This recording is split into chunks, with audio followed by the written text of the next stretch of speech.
Lesson 10. She's got you wrapped around her finger. Welcome to Lesson 10. She's got you wrapped around her finger. In this lesson, you'll hear two old friends talking. Frank and Alan are in their 60s and have known each other for many years. They both have grown children, and Frank recently became a grandfather. They meet one morning at the gym. Listen to the dialogue and see if you understand all of the idioms that they use. Part A. Idioms in Action. Part 1. Hey, Alan. Long time no see. How's it going? Good. Just here getting the old ticker pumping. What about you? Same old, same old. Hey, I ran into your son Bobby the other day. Did he say Stacy's got one on the way? Sure did. About 4 months along with their second. They had a little girl about 1.5 years ago. Piece of work. I tell you, a chip off the old block. You don't say. How do you mean? Hard-headed, just like Bobby. And when she's up to something, she gets that same look in her eye Bobby used to get when he was a kid. It's really something else. Part B. Take a closer look. Okay, let's stop there. So far, you've heard these expressions. Listen to each explanation and then repeat the example for practice. To run into somebody. To meet somebody unexpectedly. Alan didn't plan on seeing Bobby. He ran into him on his way to the post office. To have one on the way. To be pregnant. To be expecting a child. Frank's daughter-in-law already has one child and another on the way. A piece of work. A complicated, interesting, or amusing person. Often said ironically. Frank's granddaughter is really smart and stubborn for her age. She's a real piece of work. A chip off the old block. Said of children when they greatly resemble one of their parents in personality or behavior. Frank's granddaughter has all of the mannerisms and attitudes of her father. She's a chip off the old block. You don't say. An expression used to show mild surprise, like saying, "Really? Your son is finishing college already? You don't say." This can also be a sarcastic expression to show that you don't find something as interesting as someone else does. That's the 3rd time this week you've had the same thing for breakfast? You don't say. Hardheaded. Stubborn. When Frank's granddaughter decides she doesn't want to do something, there is no one who can convince her otherwise. She's very hard-headed. Up to something. Involved in some kind of mischief. Planning something. It's obvious when Frank's granddaughter is planning to do something she knows she shouldn't. It's obvious when she's up to something. Something else. An expression meaning something noteworthy or something interesting or worth discussion. Frank thinks it's very interesting that Bobby's daughter has so many of her father's mannerisms. He says it's something else. Before we continue to listen in as Frank and Alan talk about Frank's 1.5-year-old granddaughter, let's focus on a few more important expressions. Listen for them later in the dialogue and try to remember what they mean. For now, repeat the example for practice. To take after. To have the same traits or characteristics as another person. When Hannah is frustrated, her face turns completely red like her father when he is frustrated.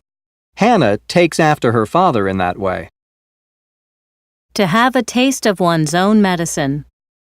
To be on the receiving end of behavior that one has subjected others to. Gertrude often used to bail on plans with her friends at the last minute. Now her friends do the same to her. She is getting a taste of her own medicine. To pay the piper. To suffer the consequences of your actions after a long time of not suffering any consequences. Lonnie has avoided paying her income tax for years. This year, the IRS is doing an audit of her finances. She will either have to cough up the money or go to jail. Either way, she'll be forced to pay the piper. On the ball. Ready, alert, highly prepared. Poisonous snakes live in this area and blend in with the environment, so you really have to keep your eyes open when we go hiking there. You've got to be on the ball. To turn your back on someone. Literally, to turn away from or look the other way. Parents often lose small children in department stores because they forget to keep an eye on them. Parents can turn their backs for 1 second and then find that the child is gone. Note that this expression can also be used figuratively, meaning to abandon or stop caring about someone. A true friend would never turn her back on you. To keep up with something or someone. To go at the same speed or pace. To be aware of changes or current conditions. Technology changes so fast, it's difficult to be aware of the most recent trends. It's difficult to keep up with all the new technology. To be bushed. To be very tired. After 15 hours of waiting tables without a break, Sam was exhausted. He came home bushed. To have a blast. To have a lot of fun, to have a great time. Every July, the city sets up a carnival with rides, games, food, and entertainment. It's tons of fun. If you go, you'll have a blast. To be a pushover. To be easily convinced or persuaded. Don't worry about whether Marla will agree to the idea. I can convince her of anything. She's such a pushover. Set on something. Fixated on something and determined to have it. At first, Howard thought about getting a desktop computer, but when he saw how cool the laptops looked, he was determined to have one. He was set on buying a laptop. To have a fit. To have a temper tantrum. To lose control of your emotions. To display your anger. When you go to Frida's house, remember to take your shoes off at the door. If you don't, she'll become very angry. If you forget to take your shoes off, she'll have a fit. To cave in. To give in. To allow yourself to be persuaded or tempted. I really didn't need a new pair of shoes, but after trying on this pair, I decided to buy them anyway. I caved in and bought them. To buckle. To be persuaded, to change your mind. I didn't want to go whitewater rafting this Saturday, but my friends kept calling and pressuring me to go. So I finally agreed. I finally buckled. To have someone wrapped around your finger. To cause someone to be obedient to you. To influence someone very greatly. To exert far too much influence on someone. Patricio doesn't seem to make any decision for himself whenever Victoria's around. He always goes along with whatever she says. She's got him wrapped around her finger. To be hooked. To enjoy something very much. To be convinced of something. Last week was the first time I ever played tennis. I want to play all the time now. I'm hooked on tennis. In the context of drugs or alcohol, hooked can also mean addicted. James didn't smoke long before he needed a cigarette all the time. After only 3 months, he was hooked. When it comes to something. Regarding, with regard to, or concerning something. Gene isn't good at much, but he is a talented painter. When it comes to painting, Gene is exceptionally good. Part C. Idioms in Action. Part 2. Okay, now that we've focused on a few more expressions, let's continue listening as Frank and Alan shoot the breeze. So she takes after her father, huh? That'll give him a taste of his own medicine. All those years causing trouble in the neighborhood. Yep, time to pay the piper. I remember when my kids were that age. You've really got to be on the ball. Can't turn your back for a minute before they're already up to something. Yeah, don't keep up with them like I used to. 2 hours and I'm bushed. But I tell you, I'm having a blast being a grandfather. Not like with your own kids at all. For sure. You get to be a pushover without any of the guilt. Yeah, like the other morning, I was babysitting. Well, the girl got it in her head that she wanted ice cream at 9 a.m. She was set on it. At first I thought, no, Bobby'd have a fit. But then I thought, hey, it's not my kid. So I caved in and gave it to her. Ice cream for breakfast, can you believe it? Yeah, it's easy to buckle when it's your grandkids and not your kids. Sounds like she's got you wrapped around her finger. Yeah, I'm hooked when it comes to this grandfather business. Can't wait for the next one. Part D. Now it's your turn.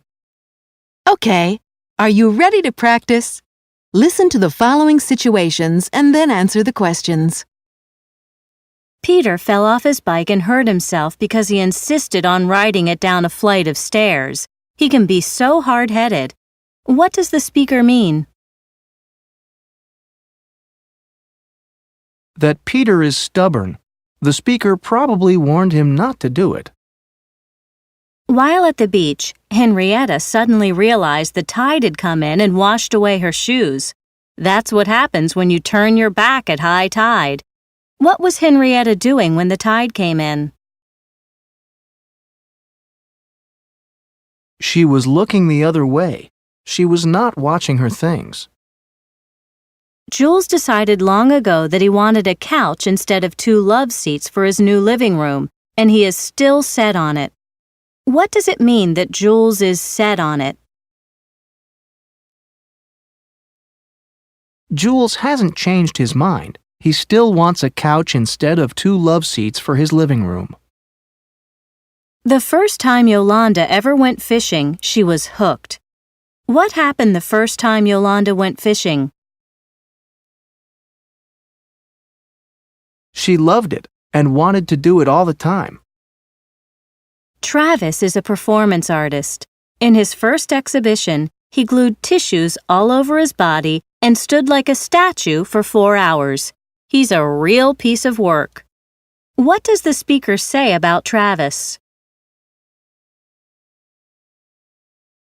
Travis is an interesting person and maybe even a bit strange. Okay, great. That's the end of Lesson 10. She's got you wrapped around her finger.